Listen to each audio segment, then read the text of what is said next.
اعوذ باللہ من الشیطان الرجیم بسم اللہ الرحمن الرحیم رب اشرح لی صدری ویسر لی امری واحلل عقدۃ من لسانی یفقہوا قولی اللہم انطقنی بالہدی والہمنی التقوی قال اللہ سبحانہ تبارک و تعالی بسم اللہ الرحمن الرحیم وانکحوا الایام منکم والصالحین من عبادکم و امائکم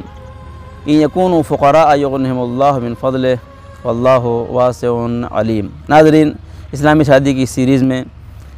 ایام فاطمیہ کی آ جانے کی وجہ سے اور میری کچھ اپنی ذاتی مشغولیات کی بنا کے اوپر غائب ہو گیا تھا۔ 4-5 ایپیسوڈ اور بچے ہیں اسلامی شادی کو مکمل کرنے کے لیے، جس کی ہیڈنگز میں آپ کے سامنے نقل کر دینا چاہتا ہوں۔ آج ہم جو آپ کے سامنے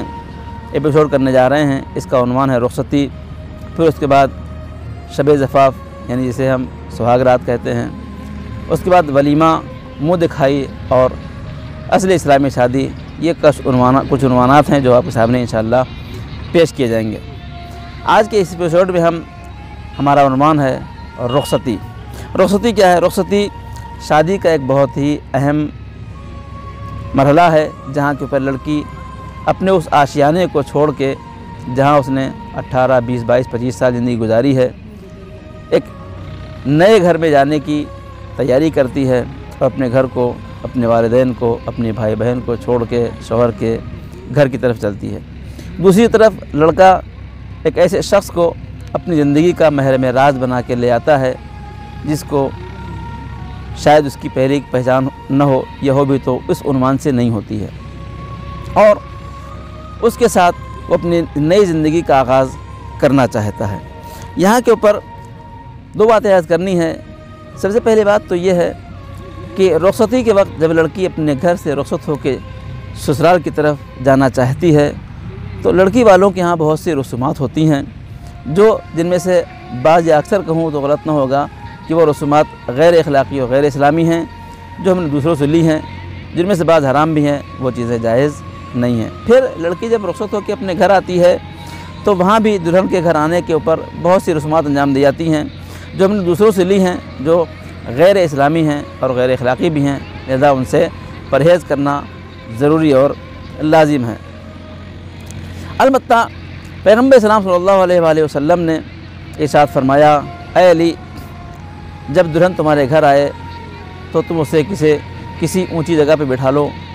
اور اس سے کہو اپنی جوتیاں اتارے۔ جب اپنی جوتیوں کو اتار لے تو پانی لاؤ، اور پانی لا کے اس کے پیروں کو دھلو، اور پیروں کو دھلنے کے بعد اس کا جو دھون ہو، اسے گھر کے کونے کونے میں آخری حد تک اس پانی کو چھڑکو۔ اس لیے پیغمبر صاحب فرماتے ہیں کہ جہاں تک ہو سکے اس پانی کو چھڑکو، کہ تم نے اگر ایسا کیا تو 70,000 فقر اور غریبی تمہارے گھر سے دور ہو جائے گی،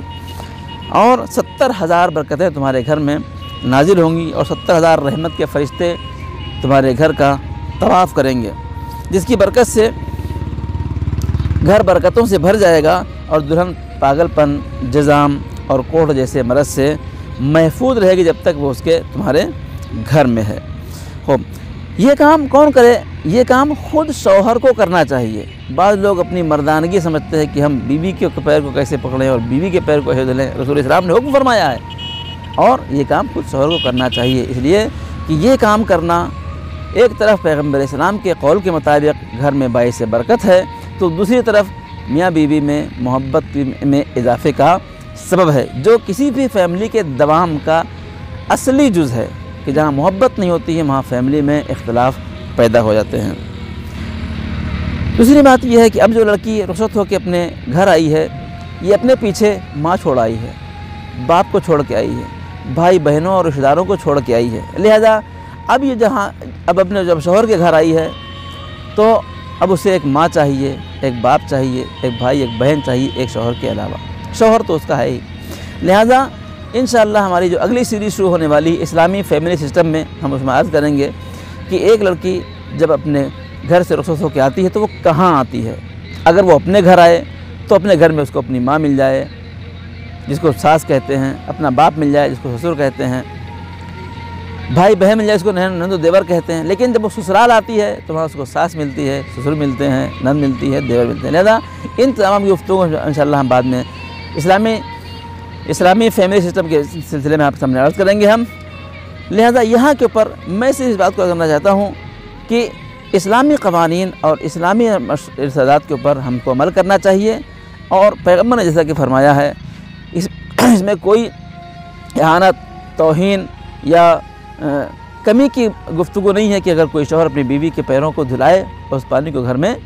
چھڑکے۔ لہذا ضرورت اس بات کی ہے کہ ہم ان رسومات کو انجام دیں کہ جو ہمارے پیغمبر اسلام نے ارشاد فرمایا ہے۔ کیا ہی اچھا ہو جب دلہن گھر میں آئے تو اسلامی قوانین، اسلامی قاعدے، پیغمبر کی روایات کو فالو کرتے ہوئے آئے، تاکہ ہماری اگلی نسلیں بہتر سے بہتر ہو سکیں۔ خدا دعائے پالنے والے ہمیں اسلامی طور طریقے پر شادیاں کرنے کی توفیق عطا فرما، اور اپنی فیملی کو اسلامی طریقے سے ادارہ کرنے کی توفیق عطا فرما۔ ربنا تقبل منا انک انت السمیع العلیم، والسلام علیکم ورحمۃ اللہ وبرکاتہ۔